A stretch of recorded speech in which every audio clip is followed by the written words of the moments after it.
네, SK와 현대가 3세들이 마약 혐의로 경찰이 수사에 나섰습니다. 재벌 3세들의 일탈이 다시금 도마 위에 오르고 있습니다. 한편 검찰 과거사 진상조사단이 장자연 사건도 재수사 권고를 검토하는 것으로 알려졌는데요. 예. 오늘 관련 내용을 손정혜 변호사와 함께 짚어보도록 하겠습니다. 어서 오십시오. 안녕하세요. 안녕하세요. 예. 먼저 재벌가 3세들의 그 마약 얘기를 좀 해보겠습니다. SK그룹을 창업한 분이죠. 고 최종권 회장의 손자와 또 고 정주영 현대그룹 명예회장의 손자가 변종 마약을 구매한 혐의로 입건이 돼서 논란이 좀 일고 있는 상황입니다.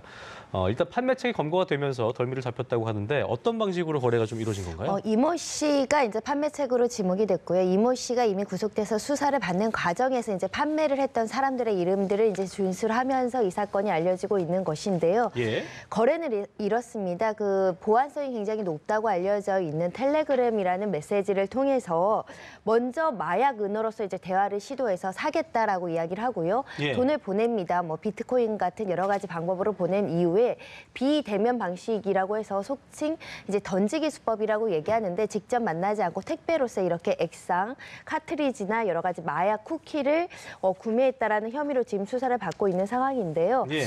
일단은 이 지금 현재 모든 범죄 사실을 인정하고 있다라고 알려지고 있습니다. 그리고 간이 검사 결과 일부 양성 반응이 나왔다고 하고요. 국가수에 이제 정밀 감정을 보내고 있는 상황인데 아마 정밀 감정 결과에 따라서 마약에 대한 구체적인 이제 마약 반응이 어떤지는 이제 조만간 나올 것으로 보이고요. 수사기관 입장에선 구속영장 청구하겠다라고 하고 있는 상황입니다. 그렇군요. 이들이 복용한 이 마약이 일반 우리가 알고 있는 마약과는 조금 다르다고 하더라고요. 통상적으로 이제 대마초라고 한다면 이렇게 불을 피워서 이렇게 튀우는 거잖아요. 예. 담배처럼. 그게 아니라 이제 액상형, 고농축 이제 대마 성분을 구입했다라고 보시면 될 것 같은데요. 예. 이것의 장점은 장점이라고 하긴 굉장히 어렵지만 냄새가 덜 난다는 겁니다. 그렇기 때문에 주변 사람들한테 발가구려가 좀 적다는 것이고요. 그런데 굉장히 심각한 것은 일반 마약보다는 그 환각성이 40배에 이른다고 합니다. 고농축이기 때문에요. 그만큼 가격도 굉장히 비싼데 1g에 뭐 15만 원 상당. 그러니까 금 1g이랑 비교했을 때는 금보다 3배 더 비싸다라고 보시면 될 것 같고요. 지금 수사 결과는 아직 확정되진 않았지만 한 700만 원 가량의 어떤 마약을 구매했다. 최모 씨가 이렇게 지금 알려지고 있는 상황입니다. 대마 쿠키란 건 뭐예요? 저도 뭐 자세하지는 모르겠지만 그 마약 성분을 넣어서 이렇게 과자나 이런 것처럼 이렇게 위장하게 한 것이 아닐까라는 생각이 들고요. 요즘에는 종전의 어떤 마약보다는 신종 마약으로 많은 거래가 이루어지고 있다라고 하는데 이런 것들은 왜냐하면 보통 요즘에는 사람과 사람이 만나지 않고 택배 형식으로 보내다 보니까 그렇죠. 어떤 의심을 피하기 위해서 어떤 물건으로 위장하기 좋은 수단으로 이제 마약의 제품을 만든다는 겁니다. 예를 들면 유행했던 유명했던 영화에서도 뭐 그랬잖아요. 네, 통닭 사이를 넣어가지고 했었는데. 네, 그렇다 본다면 사실은 택배를 거래함에 있어서 여러 사람들이 그거를 관여할 수 있는데 발각에 대한 우려가 적다. 이런 점 때문에 이용이 된다라고 보시면 되겠습니다. 그렇군요. 네. 자, 마약 공급처 이 씨가 조사에서 그 최 씨와 정 씨가 서로 아는 사이라고 진술을 했습니다. 이 씨 또한 상당한 재력가의 후손으로 좀 전해지고 있는 상황인 건데 이들과 함께 대마를 공유한 그 부유층 자녀들이 있는지가 또 이번 수사에 관건이 되지 않을까 싶은데요. 어떤 처벌을 일단 받게 되는 겁니까? 마약류관리법 위반에 따르면 만약에 초범이라고 하더라도 이렇게 수차례면 기본 양형 자체가 징역 8월에서 1년 6개월입니다. 여러 가지 이제 양형을 고려해서 집행유예를 받을 것이냐 이런 것들 실형을 받을 것이냐는 수사 경과에 따라서 다를 것으로 보이는데 공급책 이모 씨 같은 경우도 굉장히 부유층 자제라고 알려지고 있습니다. 그러다 보니까 부유층 자제들 특히 이제 유학파들이 이 지금 대마 성분이 영미권에서 비흡연자들이 이제 많이 쓰는 방법이라고 합니다. 아마도 유학을 갔다 이런 것들을 잘못 접했다가 한국에서 또 이런 행위를 하는 것일 수도 있는데 어찌 됐든 사회 고위층 자녀들이 이런 일에 연루된 것은 불미스러운 일이고요. 지금 이제 조사 과정 중에 일부 드러나고 있는 것이 이 이모 씨 휴대전화나 이런 데 보면 다른 이제 판매를 그 요구했던 사람들도 더 있을 개연성이 있다라는 겁니다. 조금 더 이제 예. 피의자들은 더 나올 수 있는 상황이다라고 보시면 되겠습니다. 네. 그렇군요. 자, 이런 가운데 남양유업의 창업주의 외손 여자 황모 씨도 마약 논란에 휩싸였는데 어떤 내용인지 먼저 좀 짚어볼까요? 황모 씨 같은 경우는 이미 수사가 종결이 됐다라고 보시면 되겠습니다. 왜냐하면 2017년 6월에 불기소 처분이 났다라고 하는데요. 예. 지금 문제는 이 불기소 처분이 합당한 처분이었는지에 대한 부실 수사 의혹이 지금 제기되고 있는 상황입니다. 예. 이 황모 씨가 이미 이제 2011년 당시에 대마초 흡연 혐의로 기소유예를 받은 전력이 있는 상황이고요. 2015년 11월에 A 씨라는 대학생과 이렇게 필로폰을 흡입했다라는 혐의로 수사를 받았는데 2년 동안 수사를 받았다고 합니다. 공범으로 적시된 A 씨 같은 경우는 기소가 돼서 법원에서 유죄 판결을 받았고요. 징역 2년 6개월에 집행유예 3년을 받았습니다. 네. 그런데 그 판결문에는 이 황모 씨 이름이 8차례 이상 등장을 한다고 합니다. 공범으로 적시가 되어 있다라는 것인데 그렇죠. 그러면 사실상 공범으로서 같이 기소돼서 유죄 판결을 받아야 되는데 검찰 단계에서 불기소 처분된 경위에 대해서 지금 경찰은 내사를 착수해서 수사 과정에 문제가 없는지를 지금 들여다보겠다라고 하는 상황입니다. 그러니까 결과적으로 이분이 지금 그 황 씨가 마약을 유통하고 뭐 어떻게 뭐 보니까 이게 그러니까 초범도 아닌데다가 투약자보다 보통 이제 마약 공급자를 더 엄히 처벌한다 사를 비춰봤을 때는 황 씨가 처벌을 받지 않는 게 석연찮고 그 과정에서 이제 경찰이 어떻게 좀 뭐 봐주기가 있었던 게 아니냐는 그 의혹이 일고 있는 건데 다시 경찰이 내재 착수했잖아요. 이걸 할 수 있을까 밝혀낼 수 있을까요? 일단 좀 석연찮은 점이요. 변호사로서 볼 때는 예. 소환 조사가 없었다는 점. 그렇죠. 이런 점들은 굉장히 석연치 않습니다. 그 마약이라는 건 중한 범죄이기 때문에 소환 정도는 해야 되는 게 상식적인 소환도 거죠. 한두 번이 아니고 두세 번 더 이뤄질 수 있는 가능성이 있고요. 국가수에 관련된 필요한 절차들에 대한 감정 절차가 진행됐는지 여부도 봐야 되겠습니다. 예. 봐주기 수사 논란이 지금 제기된 것인데 같이 현장에 공범으로서 적시된 중에 한 사람은 기소가 되고 한 사람은 불기소 처분받기 굉장히 좀 이례적인 측면들이 있거든요. 예. 그 납득할 만한 설명을 해야 될 것이고 요번에 이제 승리 씨 사건도 마찬가지지만 뭐 유착 관계가 있다거나 봐줬다라고 한다라면 여러 가지 이제 그 경위가 있든지 이런 것들을 좀 살펴봐야 국민들이 좀 납득이 가능하지 않을까 생각이 들고요. 예. 만약에 그런 부분이 있다라고 한다면 뭐 직무유기, 직권남용 이런 혐의를 적용할 여지는 있습니다. 예. 일반적으로 이 마약과 관련해서 투약자와 공급자 어떤 쪽이 좀 처벌이 높은 건가요? 그러니까 투약자보단 공급자가 훨씬 더 법정형과 양형이 높다라고 생각하면 됩니다. 왜냐하면 투약이나 단순 소지, 흡입 같은 경우는 피해는 나만 입으면 됩니다. 내 인생만 무너지면 되지만 공급하고 판매하고 경제적 이익을 대가를 받으면서 유통하는 입장에서는 다수의 피해를 야기하고 다수의 어떤 마약 산업을 양산하는 거기 때문에 이 유통 혐의는 굉장히 엄격하게 무기징역까지 내려질 수 있을 정도로 높은 형량이기 때문에 만약에 황모 씨가 이것을 마약을 해보지 않은 사람 또는 뭐 마약을 요구하더라도 그거를 돈 주고 팔았거나 유통했거나 전달했다고 한다면 단순 흡입죄보다는 굉장히 높게 처벌되는 범죄이다라고 보시면 되겠습니다. 네, 내사 과정에서 좀 그때 당시에 석연찮았던 부분들이 좀 다 밝혀졌으면 하는 바람을 좀 가져보고요. 자, 주제를 좀 바꿔보겠습니다. 한 매체에 따르면 이게 그 검찰 진상조사단이 방종호 전 TV조선 대표가 고 장재현 씨와 자주 통화를 하고 만났던 사이였다는 진술을 확보했다고 한겨레가 이제 보도를 했는데요. 조사단 말을 보면 이제 장 씨의 문건에 등장하는 그 방 사장 아들을 방 전 대표로 이 조사단이 잠정 결론을 낸 거라고 하면서요.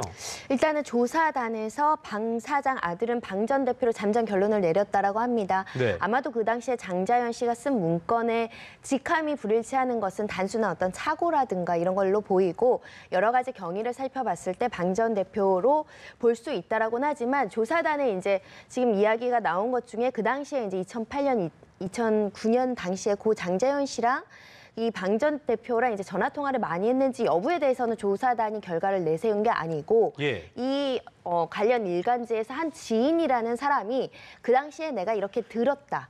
평소 알고 있었던 지인 사이였는데 그 예전에 이렇게 장재현 씨랑 자주 통화하고 만났다라는 취지로 이제 진술했다라는 인터뷰를 보도를 한 것인데 현재 방 전 대표 입장에서는 이 지인 말만 듣고 허위 사실을 이렇게 보도하면 안 되고 이 예. 지인이라는 사람은 현재 사기죄로 이제 구속되어 있는 상황이기 때문에 그 지인 진술의 신빙성 여부를 가려야 된다. 법적인 대응을 하겠다라고 입장을 보이고 있어서 실제 2008년, 2009년도에 이런 여러 차례 연락을 주고받았는지 여부는 이제 단언하기 어려운 상황이라고 보시면 될 것 같고요. 예. 다만 조사단에서는 장자연 씨와 둘러싼 여러 가지 이제 박모 대표, 박모 사장 이런 여러 가지 이름들이 거론됐는데 그거는 방 전 대표의 가능성이 있다라고 지금 장정적으로 결론을 내리고 있습니다. 조사단 측에 따지면요. 네. 예. 이 진술이 신빙성을 얻기 위해서 이것을 가리기 위해서는 또 어떤 절차들이 좀 필요할까요? 일단 가장 중요한 것은 이 진술이 왜 이렇게 뒤늦게 나왔는지도 확인해 볼 필요성이 있고요. 두 번째로는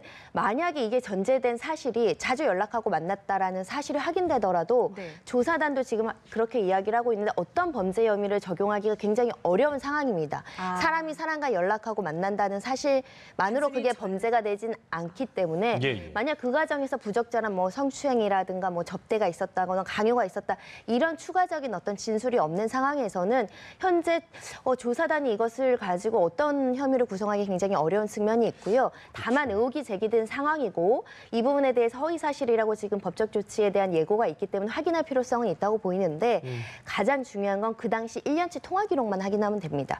그럼 이 지인의 진술이 사실인지 아닌지 명확하게 확인될 수 있을 것인데 전화 통화를 했다면 당연히 통신 기록이 남아야 되고요. 지금 한 가지 문제는 그 당시 수사기관에서 1년치 통화 기록에 대한 자료가 없다, 예. 누락됐다. 보관하지 않고 있다. 모 검사가 제출했는데 일부는 또 조금 뭐 편집되거나 이런 것 같아. 지금 이런 의혹이 제기된 상황이라서 객관적인 통화 내역을 좀 살펴볼 필요가 있다라는 생각은 듭니다. 네, 지금 말씀하신 대로 보니까 진상조사단이 장자연 사건에 대한 재수사 권고를 검토하고 있는 것으로 전해지고 있는 상황인데, 하지만 뭐 조금 전에도 언급했습니다만 범죄 혐의 대부분이 다 이제 뭐 그 공소시효가 좀 지나버렸기 때문에. 수사 권고가 행여 이루어진다 하더라도 이것이 진척될 가능성이라는 게 있을 것인가 이런 거에 대한 궁금점도 한 가지가 있고 수사 방향과 대상 그렇다면 어디까지 좀 뻗을 수 있을 것인가 하게 된다면 이 부분도 좀 짚어주시죠. 예. 그럼에도 불구하고 과거에 이제 조모 전직 기자는 이제 불구속 기소된 상태입니다. 강제 추행으로요. 그래서 공소시효가 남아 있는 범죄가 있다고 한다면 철저하게 수사하는 것은 필요하다라는 생각이 들고요. 예. 저는 어찌됐든 피해자의 진술이 현재로서는 지금 알려진 정도라고 한다면 수사 과정에서 이 직권남용 혐의에 대해서 제대로 들여다볼 필요가 있다라고 그러니까 생각합니다. 윗선의 개입 여부에 대한 부분. 예, 왜냐하면은 아까 말씀드린 1년치 통화 내역도 마찬가지고 수사를 철저하게 했다라고 한다면 증거 자료나 이런 것들이 제대로 이제 확보되거나 보관되지 않은 것도 좀 석연찮은 부분이기 때문에 그런 부분들을 좀 정리해 나가야 되지 않을까 생각 들고요. 예. 지금 윤지호스가 증언하는 것들이 굉장히 내용들이 어마무시합니다. 뭐 죽음에 대한 뭐 여러 가지 뭐 본인의 스스로의 극단적인 선택이 아니다라는 취지까지 주장하고 있기 때문에 주장에 대해서 조금 확인하는 절차 이거는 필요하지 않을까 생각이 듭니다. 예. 자, 저희 마지막 이슈인데요. 이덕선 전 한유총 이사장에 대한 구속 여부가 오늘 결정이 됩니다. 먼저 그렇습니다. 어떤 혐의를 지금 받고 있는 거죠? 사립학교법 위반입니다. 사립학교법에 보면요. 우리가 예. 교비 횡령에 대해서 굉장히 이야기를 많이 했는데 교비 여러 가지 이제 아이들을 위해서 쓴 학습비라는 회계를 분리해서 전용하지 말아야 함에도 불구하고 전용을 했다라는 혐의로 지금 구속영장 실질 심사가 예정되어 있다라고 보시면 될 것 같고요. 많은 이제 사립 유치원이 감사 대상이 되고 그중에 일부는 고발 조치돼서 수사까지 이어졌는데 이 이덕선 위원장의 유치원 같은 경우도 굉장히 수상한 거래가 있었다고 합니다. 소위 말하는 납품업체와의 거래 내역을 보는데 그 업체의 주소지가 이덕선 이사장이 뭐 자녀의 주소지라거나 집 주소지였다. 그래서 수상한 거래도 포착이 되어 있다라고 해서 이 유치원비나 이런 것들을 전용했는지 여부 그리고 이 여러 가지 이제 거래 관계와 관련해서 배임이나 횡령의 소지는 없는지 여부 이런 것들이 수사 대상이지 않을까 생각이 들고요. 납품비리 정황도 포착됐다라고 한다면 횡령 등으로 이제 처벌할 여지는 있습니다. 범죄 혐의가 소명되거나 우리가 보통 봤을 때 영장이 발부되는 그 조건이 뭐 도주의 우려가 있거나 증거인멸의 우려가 있는 건데 일단 이덕선 이사장은 해당 거래는 적법한 거기 때문에 이게 부당한 게 아니었다라고 불법이 아니었다라고 좀 혐의를 부인하고 있는 상황이어서 구속 여부는 어떻게 저희가 좀 예상을 해볼 수 있을까요? 회계 분리 여부에 대해서는 사실은 사립학교법이 엄격하게 적용된다고 한다면 법 위반 사실은 맞기 때문에 범죄 소명이 인정될 수도 있는 부분이 있지만 지금 사립유치원 단체 한유총에서 그동안 계속 얘기한 것이 현실에 맞지 않아서 많은 유치원들이 이렇게 회계를 통합해서 섞어서 써왔기 때문에 우리는 범죄의 고의가 없었습니다라고 과거에 횡령으로 이제 기소된 사건에서 일부 무죄를 받은 예. 유치원 원장들이 있거든요. 그런 면에서는 법리적인 다툼이 있을 수 있기 때문에 방어권을 보장할 필요가 있다라고 영장이 기각될 여지도 있고요. 네. 다만 지금 얼마에 대한 교비 횡령이 지금 확인이 되지 않고 있는데 그 금액이 너무나 높아서 범죄의 중대성이 있다라고 한다면 증거인멸 가능성이나 이런 것들을 비춰봐서 가능성도 있다라고 판단할 여지가 있지만 현재로서는 수사기관도 어떤 혐의가 구체적으로 얼마를 횡령을 하고 얼마의 어떤 교비 횡령이 있었는지는 구체적으로 나오고 있지 않기 때문에 단어는 어려운 평균은 상황입니다. 반반 정도로 보면 될까요? 네. 알겠습니다. 네, 지금까지 저희 손정혜 변호사와 예. 함께했습니다. 말씀 고맙습니다. 고맙습니다.